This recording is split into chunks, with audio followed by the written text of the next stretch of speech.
Bugün düşünce tarihinin en çok çarpıtılmış, en çok sansüre uğramış ve en çok yanlış anlaşılan figürlerinden biriyle yüzleşiyoruz. Friedrich Nietzsche.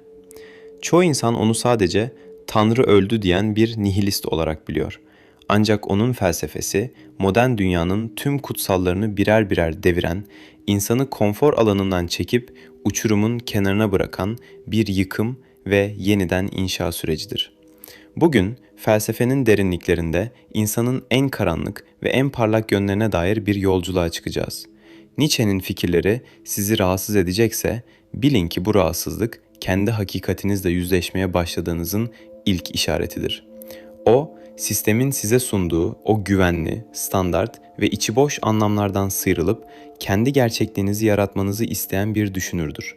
Hazırsanız Nietzsche'nin kışkırtıcı dünyasına adım atıyoruz. Tanrı öldü. Bu ifade sadece dini bir tartışma değil, ontolojik bir kopuştur. Nietzsche, Tanrı fikrinin insanlık tarihindeki mutlak hakikat kaynağı olma vasfını yitirdiğini iddia eder. Batı medeniyeti, aydınlanma ve modern bilimle birlikte binlerce yıldır sırtını yasladığı bir dayanağı kaybetmiştir. Peki bir insanlık birikimi kendi mutlak otoritesini kaybederse ne olur? Nietzsche burada nihilizm tehlikesine işaret eder. İnsanlık bir pusula olmadan sonsuz bir boşluğa doğru sürüklenmektedir. Nietzsche'ye göre nihilizm ikiye ayrılır: pasif ve aktif. Pasif nihilizm, Schopenhauer'in kötümserliğinde gördüğümüz yaşamın anlamsızlığı karşısında havlu atma, dünyaya küsme ve iradeyi teslim etme halidir. Bu bir çöküştür. Nietzsche buna kesinlikle karşı çıkar.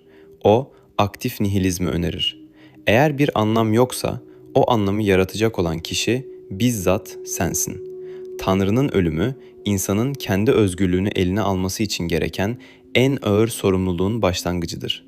Boşluğu görmezden gelmek yerine o boşluğun tam ortasında kendi değerlerini, kendi ahlakını ve kendi hakikatini inşa etme cesareti göstermek zorundasın.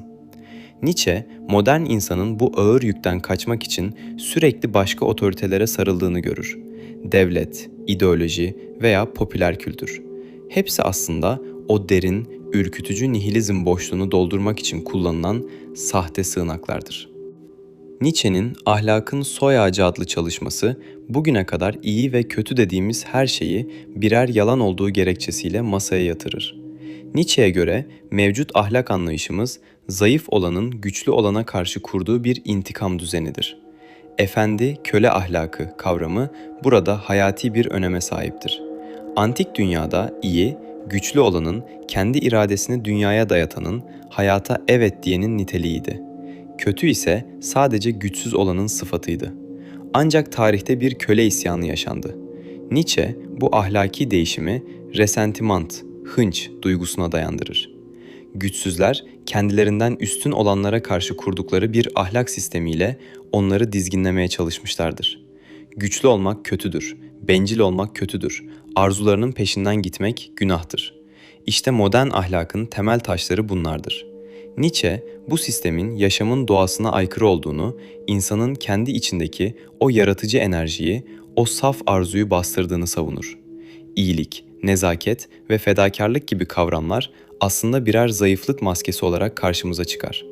İnsan, kendi potansiyelini gerçekleştirmek yerine başkalarının kurduğu bu köle ahlakı içinde hapsolmuş durumdadır.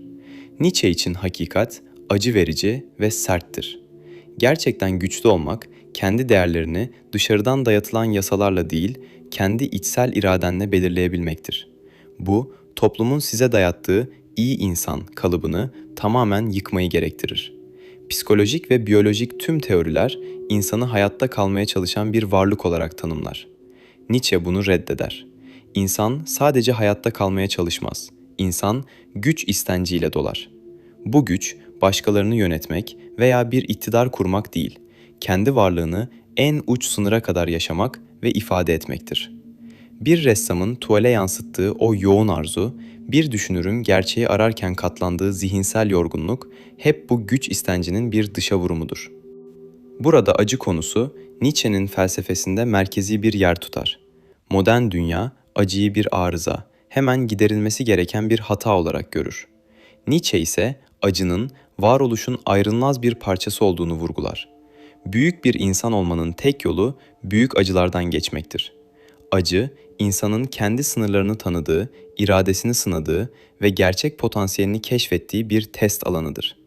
Acıdan kaçan kişi aynı zamanda kendisinden de kaçıyordur. Nietzsche bu yüzden beni öldürmeyen her şey güçlendirir derken acıyı bir araç, iradeyi ise amaç olarak görür. İnsanın yaşamla olan ilişkisi bir konfor arayışı değil, bir direnç ve yaratım süreci olmalıdır. Kendi yaşamınızdaki en büyük engeller aslında sizin en büyük fırsatlarınızdır. Nietzsche'nin en sarsıcı düşünce deneyi bengi dönüş kavramıdır. Hayatınızın, yaşadığınız her anın, her mutluluğun ve her acının sonsuz bir döngü içinde tekrar yaşandığını düşünün. İblis size gelip şunu söyleseydi: yaşadığın bu hayat olduğu gibi tekrar tekrar dönecek. Bu düşünce bir insanı çıldırtmaya yeter mi? Nietzsche için bu hayatın yaşanmaya değer olup olmadığının en büyük sınavıdır. Eğer bu hayatı tekrar tekrar yaşamayı göze alamıyorsanız o zaman yaşamınızı doğru bir şekilde inşa etmiyorsunuz demektir. Bengi dönüş sıradan bir zaman algısı değildir.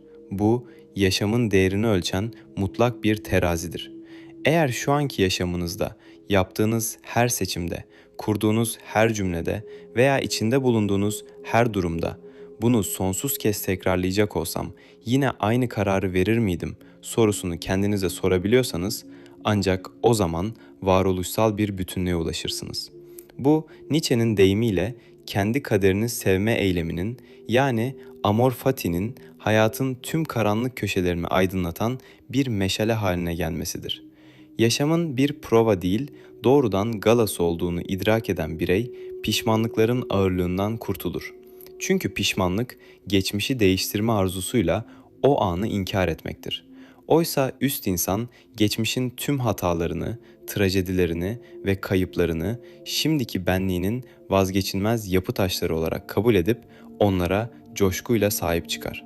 Bu kabul nihilistik bir çöküşün değil, varoluşun en yüksek onaylanma biçiminin manifestosudur.